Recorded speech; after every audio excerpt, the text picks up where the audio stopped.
Imagine being a Grand Slam champion, a former world number one, someone who has dominated women's tennis for years, and then watching a 20-year-old player who's never won a WTA title sell out an entire stadium while you're playing to rows of empty seats. That's not a hypothetical scenario. That's exactly what just happened at the Qatar Open in Doha, and the tennis establishment is absolutely losing their minds right now. What Eala just pulled off is nothing short of a revolution, and it's exposing everything that's broken about how tennis markets its stars. Let me paint you a picture of what went down at the Khalifa International Stadium, because what happened there isn't just surprising, it's genuinely unprecedented in modern women's tennis. Eala, a player ranked outside the top 100, playing a first-round match against Teresa Valentova from the Czech Republic, didn't just draw a good crowd. She didn't just fill some seats. She completely sold out the entire stadium. We're talking about tickets vanishing within minutes of the schedule being released. We're talking about scalpers showing up for a first-round tennis match like it's a championship bout. We're talking about security having to be increased because the crowds waiting outside the player entrance were too thick to manage safely. Now here's where this gets absolutely wild. The Qatar Open has hosted legends. We're talking Serena Williams, Maria Sharapova, Justine Henin, Iga Swiatek. These are names that should theoretically pack any stadium on the planet. Early rounds at WTA events are typically quiet affairs. You get scattered applause, plenty of empty seats, and a polite atmosphere while the top seeds find their rhythm. That's just how tennis tournaments work. You save the marquee matches for prime time and hope to generate decent crowds. The early rounds are basically filler content that helps fund the tournament but doesn't drive ticket sales. But Eala just took that entire model and threw it in the garbage. The tournament organizers looked at their draw sheet. They saw multiple Grand Slam champions. They saw top 10 players. They saw established stars with massive accomplishments. And you know what they did? They designated a 20-year-old Filipino as the main attraction. Think about the weight of that decision for a second. The people running this tournament are essentially admitting that Eala is a bigger draw than players who've won majors and been ranked number one in the world. That's not just bold, that's revolutionary. And guess what? They were absolutely correct. The stadium didn't just fill up. It transformed into something that looked more like a World Cup football match than a tennis tournament. Filipino flags everywhere you looked. Chants echoing through the entire complex. Decibel levels that rivaled the most intense sporting events on the planet. The atmosphere was suffocating for Valentova and absolutely euphoric for Eala. This was a Davis Cup environment, a Billie Jean King Cup atmosphere, except it was happening at an individual tournament match. So why did this happen? The reason is straightforward but often completely overlooked by tennis authorities who think they know everything. Qatar has a massive Filipino expatriate community. We're talking hundreds of thousands of Filipinos living and working there. For years, these people have been waiting for a hero to cheer for on the global stage. They had Manny Pacquiao dominating boxing and becoming a legend. Now they have Eala rising through the tennis ranks. And when they got the chance to see her play live, they turned the Khalifa International Complex into an absolute fortress.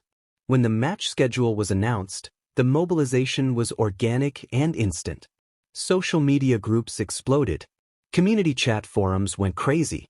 Fan clubs activated simultaneously. This wasn't some corporate marketing campaign with millions of dollars behind it. This wasn't paid promotion or manufactured hype. This was a genuine grassroots movement of people desperate to support one of their own on an international platform. That's the kind of passion you can't fake and you definitely can't buy. Now let's talk about what was happening at the other courts during the same time slots, because this is where it gets really uncomfortable for some very famous tennis players. Reports confirm that matches featuring top seeds drew maybe 30 to 40% capacity. That means more than half the seats were empty. Aryna Sabalenka, a Grand Slam champion and former world number one, played to a half-empty stadium. Iga Swiatek's early matches had plenty of available seats scattered throughout the venue. These are players who should theoretically be the biggest draws at any tournament on the planet. But they couldn't generate even a fraction of the atmosphere that Eala created effortlessly. Can you imagine how that has to sting if you're one of those top players? You've won majors. You've been ranked #1. You've dominated the tour for years. You've earned millions of dollars and worldwide recognition.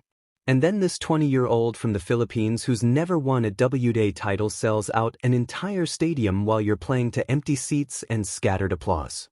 The jealousy has to be real, and honestly, it's completely justified because what Eala has demonstrated is something that tennis authorities have been ignoring for decades. Star power in tennis isn't just about rankings or accomplishments anymore. It's about connection with an audience. It's about representing something bigger than individual achievement.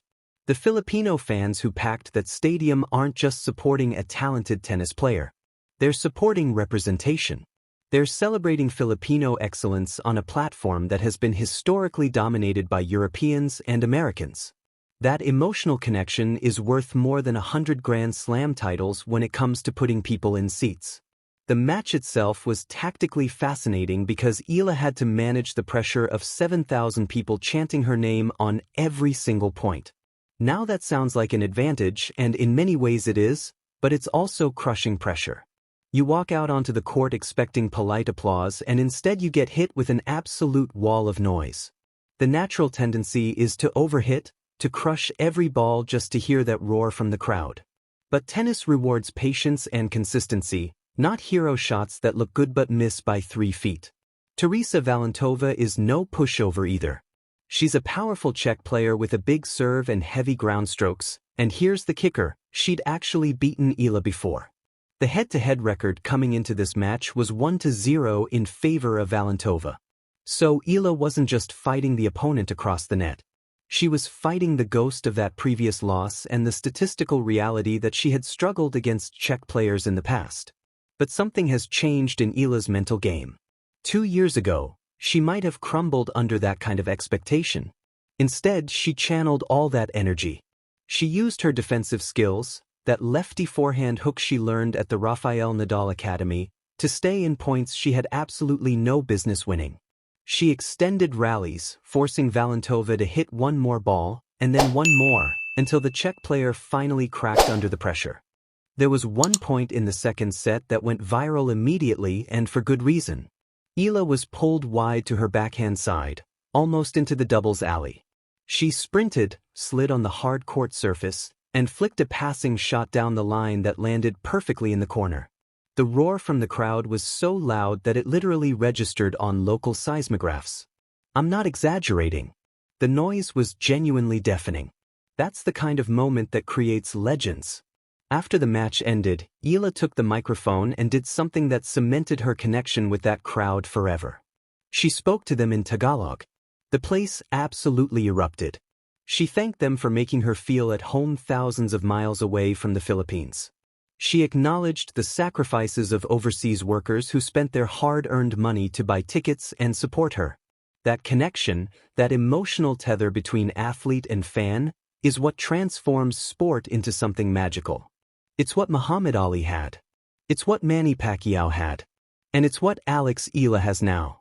Meanwhile, Aryna Sabalenka is presumably watching all of this from her hotel room and wondering how on earth she's been reduced to an afterthought at a tournament where she's a legitimate championship contender. She's won multiple Grand Slams. She's been world #1. By every traditional metric, she should be the main attraction. Instead, the tournament organizers put all their promotional energy behind a player who's never won a WTA title. And here's the thing. That's not a criticism of the organizers at all. They made the absolutely correct business decision. Eala sells tickets. Sabalenka doesn't, at least not in Qatar. This exposes a fundamental problem with how the WTA has been marketing its stars for years.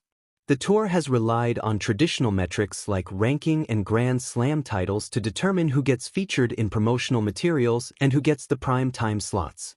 But those metrics completely fail to capture cultural connection or demographic support. Eala might be ranked lower than Sabalenka on paper, but in Qatar, she's infinitely more valuable from a pure business perspective. That's just reality. The economic implications of what just happened are absolutely significant. Tournament directors across the entire tour are now looking at this data and realizing they've been scheduling matches wrong for years. They've been putting top seeds in prime slots under the assumption that ranking equals drawing power. But what if the player with the most passionate fan base should get those slots regardless of where they're ranked? That's a complete paradigm shift in how tennis tournaments operate. This also highlights the absolutely massive untapped potential of the Asian market, specifically Southeast Asia. The WTA has spent years trying to court China with mixed results at best. But the Philippines represents a market that's driven by pure, unfiltered passion. Eala is the catalyst. If she continues on this trajectory, we could see more WTA events scheduled in Southeast Asia, or at minimum, recognition that she's a primary marketing asset on a global scale regardless of her current ranking. For fans watching from other parts of the world, this might seem like a novelty or a one-time occurrence. But what's actually happening here is a fundamental shift in tennis demographics. The sport has been dominated by European and American stars for decades. The infrastructure, the media coverage, the sponsorship dollars, everything flows toward those traditional markets. But populations like the Philippines have massive tennis fan bases that have been completely ignored because they didn't have a champion to rally behind. Now they do. And they're demonstrating that they can generate atmospheres and ticket sales that rival anything happening in Europe or America. That reality should absolutely terrify established stars who've gotten comfortable assuming they're irreplaceable. Because Eala just proved that connection with fans matters more than accomplishments when it comes to actually drawing crowds and creating memorable sporting moments. The images of empty seats at matches featuring Grand Slam champions compared to the sold-out Eala session will define this tournament. Regardless of who lifts the trophy at the end of the week, the story of the Qatar Open 2026 will be about Eala and the revolution she just started. So let me ask you this. Do you think Eala has more genuine star power than current Grand Slam champions? Or is this just Filipino community support creating a temporary illusion? Drop your honest take in the comments below because this is a conversation that tennis needs to have right now. Make sure you smash that like button if you think the WTA needs to completely rethink how they market their players. And absolutely hit that subscribe button because Eala's journey is just getting started, and you're not going to want to miss a single moment of what happens next. This is history being written in real